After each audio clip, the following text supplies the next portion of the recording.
قابل احترام دوستوں ساتھیوں، محرم الحرام کا مہینہ چل رہا ہے۔ آج محرم الحرام کی 5 تاریخ ہے اور محرم الحرام کی 10 تاریخ جسے عاشورہ کہا جاتا ہے، اس 10 تاریخ کی احادیث میں فضیلت بیان فرمائی گئی ہے۔ اگرچہ 10 تاریخ اتفاق سے حضرت سیدنا امام حسین رضی اللہ عنہ کی شہادت کی تاریخ بھی ہے، اکثر و بیشتر مسلمان سمجھتے ہیں کہ 10 محرم کی جو تاریخ مشہور ہے وہ حضرت امام حسین رضی اللہ عنہ کی شہادت کی وجہ سے مشہور ہے۔ حضرت امام حسین رضی اللہ عنہ یقیناً 10 محرم الحرام کو شہید ہوئے اور اللہ کے دین کے لیے ہوئے، دین کی سربلندی کے لیے، اعلاء کلمت اللہ کے لیے انہوں نے اپنی جان لٹا دی، کمپرومائز نہیں کیا، حکمت اور مصلحت اختیار نہیں کی، دین اور حق کے راستے میں اپنے اور اپنے کنبے کی جان شہید کروا دی، لیکن اللہ کے دین کو مضبوطی سے تھامے رکھا۔ تو وہ بھی 10 تاریخ کا دن ہے جو شہادت کا ہے، لیکن یہ 10 تاریخ جو شہادت کی ہے یہ بہت بعد کی ہے۔ اس سے بھی بہت پہلے حضور اکرم صلی اللہ علیہ وسلم نے 10 محرم الحرام سے متعلق احادیث ارشاد فرمائی۔ چنانچہ 10 محرم الحرام جس کو عاشورہ کہا جاتا ہے، اس دن سے متعلق آپ صلی اللہ علیہ وسلم نے روزے کی فضیلت بیان فرمائی۔ 2 احادیث ملتی ہیں۔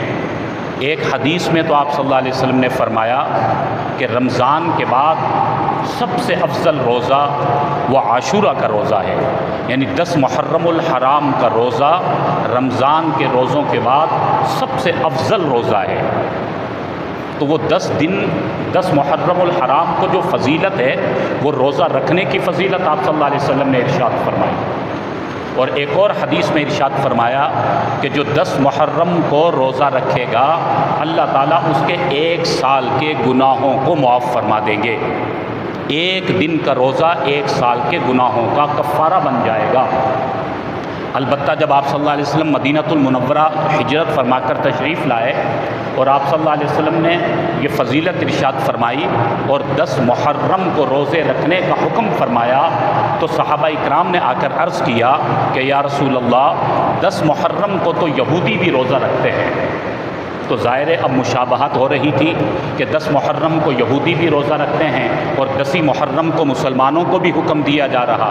جب آپ صلی اللہ علیہ وسلم نے یہ بات سنی اور پتہ چلا کہ اس دن تو یہودی بھی روزہ رکھتے ہیں، تو آپ صلی اللہ علیہ وسلم نے فرمایا کہ مشابہت سے اپنے آپ کو بچانا ہے، یہودیوں کی مشابہت سے اپنے آپ کو دور رکھنا ہے، لہٰذا آج کے بعد مسلمان 1 نہیں 2 روزہ رکھیں گے، 9 اور 10 محرم کا روزہ، اور اگر کسی وجہ سے 9 محرم کے دن روزہ چھوٹ گیا اور اس نے 10 محرم کی فضیلت حاصل کرنے کے لیے 10 محرم کے دن روزہ رکھا تو فرمایا وہ 11ویں دن بھی روزہ رکھ لے۔ 2 روزوں کا اللہ ثواب عطا فرمائیں گے۔ 1 دن کا روزہ چونکہ یہودیوں سے مشابہت ہو جاتی ہے، اس لیے فرمایا کہ 2 دن روزہ رکھیں، یا تو 9 محرم کا روزہ ساتھ ملا لیا جائے یا 10 محرم کا روزہ 11 محرم کا روزہ 10 کے ساتھ ملا لیا جائے۔ تو ایک تو جو 10 محرم کی تاریخ آ رہی ہے، ہمارے کرنے کا کام یہ ہے جو احادیث میں ہمیں بتلایا جا رہا ہے کہ اس دن ہم روزہ رکھیں، اس دن آپ صلی اللہ علیہ وسلم کی بتائی ہوئی اس فضیلت کو حاصل کریں اور اہتمام سے روزہ رکھ کر اللہ کو راضی کرنے کی کوشش کریں۔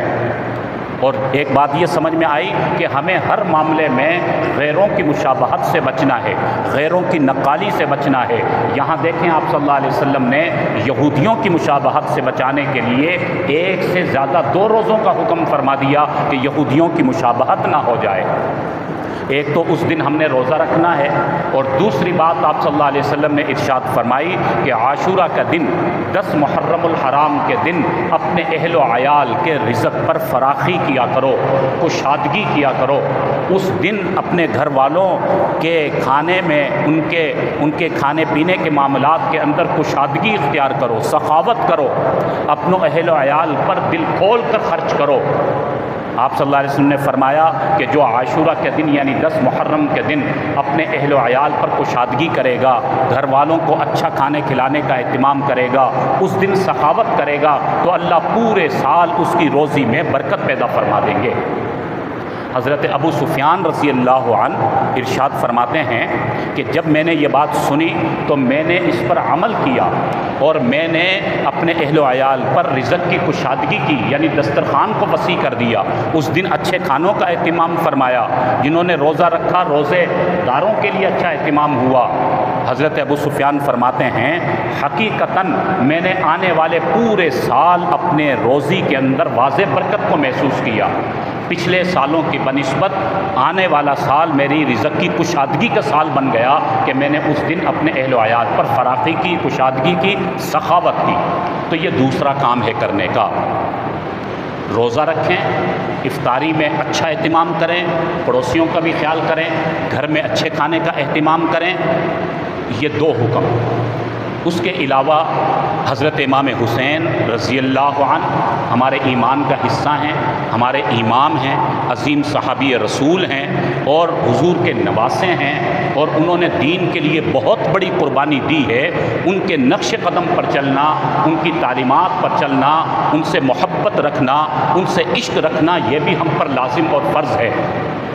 جس طرح تمام صحابہ اکرام سے محبت کرنا ہمارے ایمان کا حصہ ہے، تمام صحابہ اکرام کو ہم اپنے ایمان کا حصہ سمجھتے ہیں، اس طرح حضرت امام حسین بلکہ تمام اہل بیت عظام کو محبت سے ان سے پیش آنا اور احترام کا تعلق رکھنا اور ان کو اپنے ایمان کا حصہ سمجھنا، یہ ہم پر لازم اور فرض ہے۔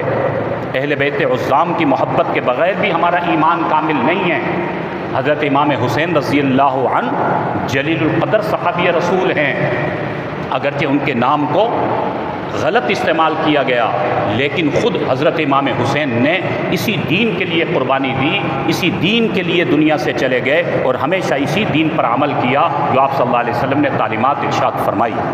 اور آپ صلی اللہ علیہ وسلم نے حضرت حسین رضی اللہ عنہ کا مقام اور مرتبہ بتلایا۔ ایک حدیث مبارکہ فرمائی الحسن والحسین سیدا شباب اہل الجنہ، فرمایا کہ حسن اور حسین یہ جنتی سرداروں کے، جنتی جوانوں کے سردار ہیں، یعنی ان کے جنت میں جانے کو بیان فرما دیا کہ یقیناً حضرت حسن اور حسین جنتی ہیں، اور فرمایا کہ جنت میں جتنے بھی جوان ہوں گے اللہ ان تمام جوانوں کا سردار ان دونوں بھائیوں کو بنا دیں گے۔ حضرت حسن اور حسین یہ ان کا مقام اور مرتبہ ہے۔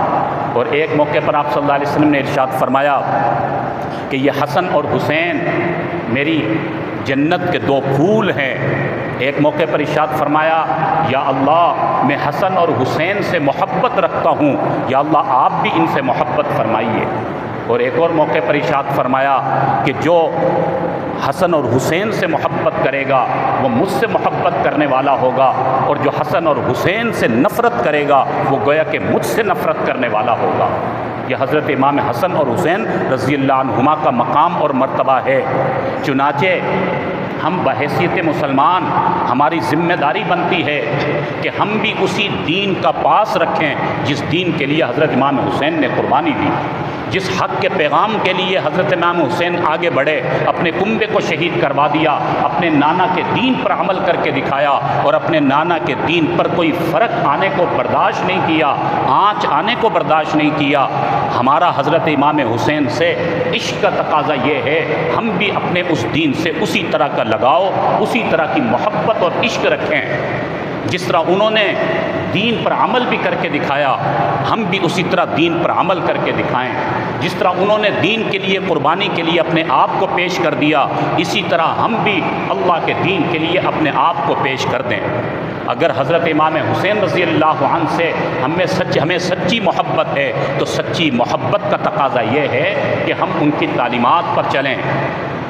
انہوں نے اس دین پر قربانی دی ہے ہر قسم کے مصائب اور مشکلات کو برداشت کیا لیکن دین کے راستے کو نہیں چھوڑا۔ حالانکہ ان کے سامنے دنیا کی کئی مراحت کی کئی راستے تھے لیکن نہیں، انہوں نے دین کو نہیں چھوڑا۔ ہمیں بھی اسی طرح اس دین پر استقامت اختیار کرنی ہے، اس دین پر مضبوطی سے جمے رہنا ہے۔ یہی حضرت امام حسین رضی اللہ عنہ سے محبت کا تقاضا ہے، اور اس کے ساتھ ساتھ ہماری ذمہ داری ہے کہ ہم وہ ہمارے مسلمان بھائی یا وہ نادان کے جنہیں صحیح معلومات نہیں ہیں ان تک دین کی صحیح معلومات پہنچائیں، انہیں حضرت امام حسین رضی اللہ عنہ کی تعلیمات پہنچائیں کہ انہوں نے خود کس دین پر عمل کیا اور ہمیں کس دین پر چلنے کی تعلیمات ارشاد فرمائی۔ حضرت امام حسین رضی اللہ عنہ کے جتنے بھی خطبات ہیں، جو پہلے کے بھی خطبات ہیں اور خاص کر ان 3 دنوں میں جو خطبات ارشاد فرمائے ہیں، جو وہ 3 دن جو کربلا کے میدان میں گزرے بھوک اور پیاس کے ساتھ، ان 3 دنوں میں حضرت امام حسین کی جو تبلیغ کا خلاصہ تھا وہ یہی تھا کہ امت کے لوگوں، اپنے نبی کے دین کو نہیں چھوڑنا، تمہاری مکمل کامیابی اس دین میں ہے جو ہمارے نبی نے بتلا دیا، اسی پر چلتے رہو، دونوں جہانوں کی فلاح اور کامیابی اسی میں ہے۔ آج ہم حضرت امام حسین رضی اللہ عنہ کا نام لیتے ہیں لیکن ان کی تعلیمات پر ہم چلنے کو تیار نہیں ہیں۔ یہ ہمارے ایمان کی کمزوری ہے۔ کتنے ہی لوگ ہیں جو بیچارے نادان ہیں، جن کو حقائق کا علم نہیں ہے، اور مصنوعی واقعات سنا کر اور فلسفے سنا کر ان بیچاروں کو گمراہ کر دیا گیا۔ ان کی ذمہ داری بھی ہم پر ہے۔ اللہ نے ہمیں جو سمجھ عطا فرمائی، ہم اپنے ان لوگوں تک بھی تبلیغ کریں، ان کو بھی سمجھائیں اور بتائیں کہ اصل دین یہ ہے، یہ حضرت امام حسین رضی اللہ عنہ کی تعلیمات ہیں، اور یہ ہے وہ اصل دین جس پر انہوں نے اپنی جان کو نچھاور کیا، قربانی دے دی، اس دین پر عمل کرنے کو نہیں چھوڑا ہے۔ تو میرے بھائیوں، یہ فتنوں کا دور ہے، ہر طرف فتنوں کی یلغار ہے، دین کے خلاف مختلف قسموں کی سازشیں، مختلف قسموں کے منصوبے دن بدن سامنے آ رہے ہیں۔ ان حالات میں ہماری بھی ذمہ داری بنتی ہے کہ ہم بھی اپنا کردار ادا کریں، اللہ کے راستے میں نکلیں، تبلیغ کا حق ادا کریں، جس درجے میں صلاحیت رکھتا ہے اپنی صلاحیت کو استعمال کریں، اپنے دوستوں تک یہ پیغام کو پہنچائیں، انفرادی اور اجتماعی سطح پر اس پیغام کو پہنچائیں۔ سوشل میڈیا کے ذریعے سے دین کے خلاف سازشیں ہو رہی ہیں تو ہم سوشل میڈیا کے اس پلیٹ فارم کو دین کی تبلیغ کے لیے استعمال کریں۔ وہاں پر لوگ منفی باتیں پھیلا رہے ہیں، ہم مثبت باتوں کو وہاں پر پھیلائیں۔ لوگ وہاں پر صحابہ کے خلاف لکھ رہے ہیں، ہم صحابہ کے فضائل و مناقب بتائیں، حضرت امام حسین کا اصل مقام اور مرتبہ ان کو بتلائیں۔ تو یہ ہماری ذمہ داری ہے۔ تو خلاصہ یہ ہے کہ 10 محرم جو بدھ کا دن ہے، اس دن ایک تو ہم نے روزے کا اہتمام کرنا ہے، 9 کے روزے کو بھی ساتھ ملانا ہے، اگر 9 کا رہ جائے تو 11 کے روزے کو ساتھ ملانا ہے، یعنی 2 روزے اس کی فضیلت ہے۔ اور اس دن کشادگی کا حکم ہے، دسترخوان کو وسیع کرنے کا حکم ہے۔ تو یہ آنے والا جو 10 محرم کا دن ہے، اس دن کو ہم ضائع کرنے کے بجائے، فضولیات اور بدعات میں لگنے کے بجائے اپنی بھی حفاظت کریں، اپنے اہل و عیال کی بھی حفاظت کریں، اپنے محلے کے نوجوانوں کی بھی حفاظت کریں کہ کہیں ایسا نہ ہو کہ فضیلت کا وہ دن ہے، اس دن ہم خرافات میں اور بے دینی کے کاموں میں لگ کر اللہ کو ناراض کریں۔ ان سے اپنے آپ کو بھی بچانا ہے، دوسروں کو بھی بچانے کی کوشش کرنی ہے۔